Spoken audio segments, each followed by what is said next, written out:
أقمنا ورشة عمل خاصة بالحقوق والواجبات في مدرستنا ميت الرخا رقم 1. طبعا كل طالب عارف حقوقه، لازم يكون يطلع على الحقوق والواجبات اللي عليه.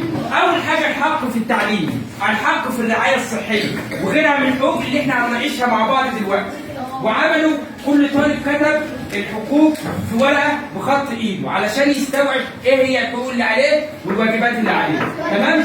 نيجي بقى على الحقوق. في فرق بين الحقوق والواجبات. الواجبات ديت حاجه خاصه انت هتلتزم بها، زي احترام المعلم، احترام المدير المدرسه، كل دي واجب عليك. احترام في تنفيذ المهام الادائيه اللي احنا بنطلبها منك وكده. طيب في حقوق حقك علينا ان احنا نعلمك صح. تمام. حق في الصحه، الرعايه الصحيه. الحق في عدم عماله الاطفال وغيرها من الحقوق اللي احنا هنناقشها مع بعض. تمام؟ وشكرا لحضرتك.